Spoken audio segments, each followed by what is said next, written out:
So, we'll talk a lot today about the grid. The grid.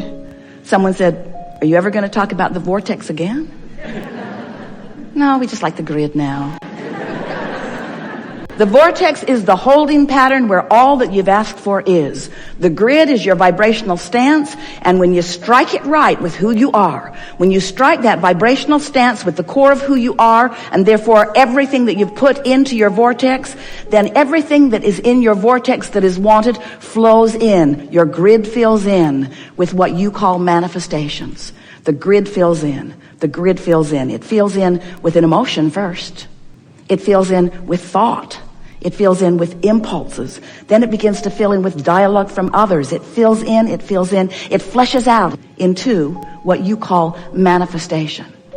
So there are a couple of things that we want to establish at the beginning of this discussion about the grid. First, it is powerful, it's who you really are, it is emanating, it's not hard to find, look for it.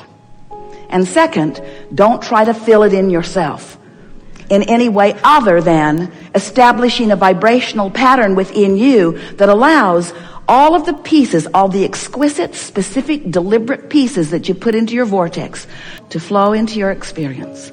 And those who are watching you, who don't really understand this, they'll be amazed at what they see. Because they will notice that you're always stable, you're feeling good, and that everything you want flows to you. They'll say, who are you? Who are you? How is it that you just establish an idea and it just flows to you as if to say, here, beloved one, is this what you had in mind? They'll say, that's just freaky. And you'll say, felt a little odd at first to get everything I want as fast as I want it. But after a while, I started to get used to it. I started to realize that that's sort of why I'm here. I'm here to decide what I want, to achieve vibrational alignment with it, and then to witness the grid filling in, witness the manifestational evidence of my focused point of attraction. Really good. So, you have some things you want to talk about? All right, then, we enjoyed visiting with you. It's nice to know that as this gathering unfolds, that everything that's on your mind will be addressed. It is our promise to you. Now think about someone like that who has been living and flowing into the vortex, sending the rocket, sending the rocket, sending the rocket, surrounding themselves with others who have stimulating ideas. So sending off the rocket, sending off the rocket, sending off the rocket, sending off the rockets. Attending forums, talking with people in the know, having stimulating conversations, all satisfying and stimulating, but in the process giving birth to rocket, rocket, rocket, rocket, rocket. And then somehow finding alignment with what they've created in their vortex and the idea flowing. An idea that when the idea flows, they feel the magnitude of it. You can't feel the magnitude of a little idea. That's why step one matters so much. You want to parlay your vortex into high-flying, really strong, powerful desires. And then when you come into alignment with that, the magnitude of the feeling lets you know without any doubt that you have an idea that is worth pursuing. Nothing can keep you from following up on an idea like that. And then, of course, the ideas come and come and come and come. We're not just talking about an idea. The success of those that you are speaking of didn't come from one idea. They didn't just stumble on an idea and then set it into motion. Those ideas kept coming and kept coming and kept coming. Right place, right time, right place, right time, right place, right time, right place, right time. Kept coming and coming and coming and coming and coming and coming and coming. There are thousands of decisions that were made and are still being made in the process of that evolution of that, you see. We want you to think of the fun, and this is so what we want you to hear. Because this is what most people don't know about those people that you are talking about. Because most people who are standing on the outside of a creation like that think that, oh, they just stumbled on an idea and then their fun started. Their fun started long before that idea hatched. They were having fun in the sifting and sorting. They were having fun in the speculation. They were having the fun in the picking the minds of others. They were having fun in the dreaming of what could be. They were having fun in the launching of the rockets. They were having fun in the tuning themselves into the alignment of it. You see, it's not just the culmination of something, because there never is a culmination. It looks like that to you if you're on the outside of it. Bam! It looks like, boom! It just happened for that person.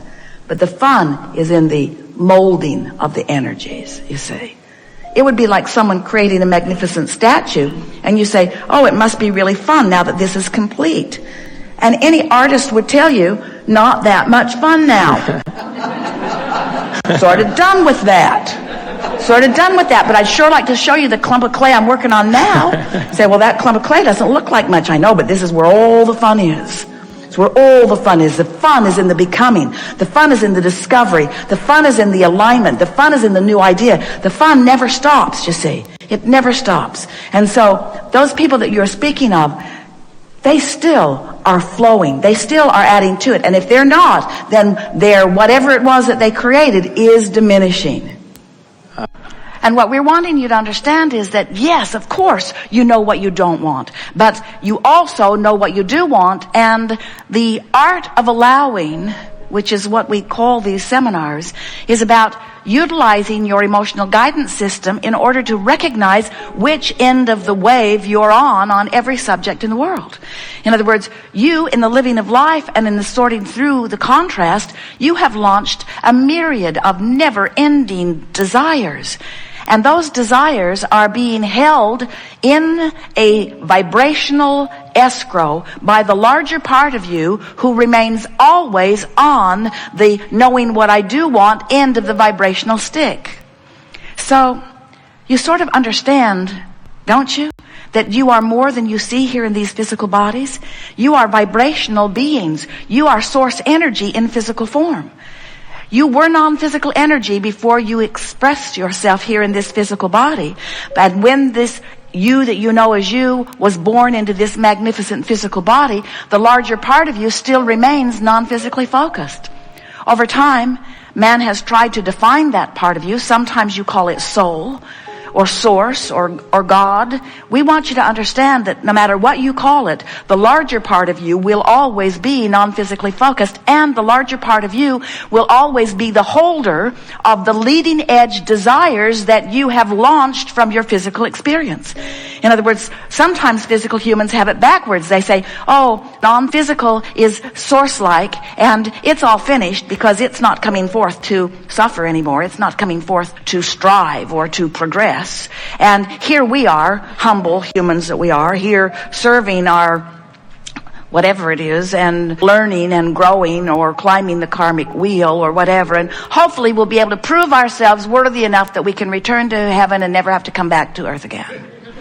And we say, you could not have it more screwy, because you are source energy, you are eternal beings, you are non-physical energy, and you love to send a part of that which is you into a leading edge experience where the environment can evoke from you new ideas of expansion, the evolution of all that is, not just the species on your planet, the evolution of all that is happening because of this leading edge time-space reality that you are focused within. So as you come forth and you are exposed to contrast and you know what you don't want, rockets of desires exude from you. And the non-physical part of you, that larger eternal part of you, rides that rocket and holds steady to that vibrational frequency. Now you're constantly amending it, but the source within you constantly holds to your new decisions. And every negative emotion that you ever feel, every single one, you or anyone you know, is because you have, in your physicality, expanded vibrationally to a new place.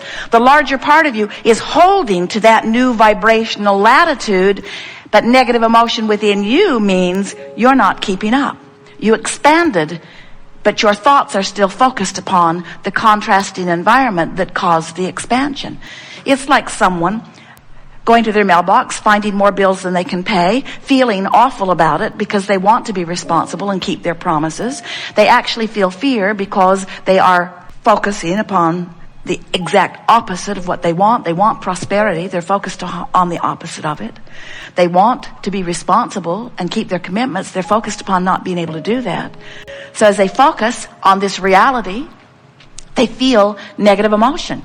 Negative emotion not because they're focused upon reality. Negative emotion because the reality that they're focused upon has them offering a different vibration than their desire. So they take the emotional hit. And we say, fine, nothing wrong with that, because in that exaggerated moment, you launched more rockets of desire. You asked for even more prosperity. You asked for even more ability to keep your promises to the financial lenders. You launched even more rockets to keep your commitments to yourself. You launched even more rockets, but are you following the train of those rockets? Are you making an effort to think about how nice it will be when the money catches up with the vibration? Or are you beating the drum, it's been this way too long? It's hard. I don't like this. It's not fair. It's that one's fault and that one's fault and that one's fault and that one's fault. And we say, you have an option in every moment to lean in the direction of who you really are or lean in opposition to who you really are. And every time you lean in opposition to who you really are, you feel worse. And every time you lean in the direction of who you are, you feel better. So when we say to you, are you enjoying the contrast of your time and place? If you are over here, if you have practiced yourself into vibrational alignment, if in the moment we ask the question, you're tuned in, tapped in, turned on, in perfect vibrational alignment with who you are, when we say, are you enjoying the contrast of your time and place? You say, yes, indeed. Because the contrast of my time and place has caused me to expand way over here with all kinds of wonderful things. And now I've learned to tune myself predominantly into vibrational alignment with those things. I'm living a spectacular life in terms of manifestation. But even more important, I feel great because there's no separation between me and me. But if we ask the question, are you enjoying the contrast of your time and place? And you're standing way over here, launching rockets like crazy, but not lining up with them. I know what I don't want. I know what I don't want. I know what I don't want. I know what I don't want. Abraham, you've got to be crazy. Are you kidding? Why would I enjoy this contrast? This contrast sucks. Why would I enjoy being over here in a body that doesn't feel good or in an experience that doesn't feel good? Why would you ask such a question? And we say, we ask the question because we know the benefit of your contrast and your asking. And we know also that the most exhilarating moments of your life experience are those moments between having launched a rocket and not being up to speed with it, but turning and going. That's where exhilaration is. That's where enthusiasm is. That's where passion is. We want you to leave this gathering remembering the power of this cooperative gathering of components. And we want you to have one thing on your mind and only one thing on your mind, and that is, am I in this moment, in this red hot moment of this emotion that I'm feeling, am I a cooperative component to my vortex? And if that will be the dominant question that you ask, then you will have an easy answer, because your emotions will let you know if you're a cooperative component or if you're still a holdout. And if you should discover in a moment of not positive emotion, but in a moment of negative emotion, that you are not a cooperative component, now you know exactly what to do. Just reach for thoughts that feel a little better. Reach for thoughts of relief. Tell the story in any which way, kind of way that you can tell it.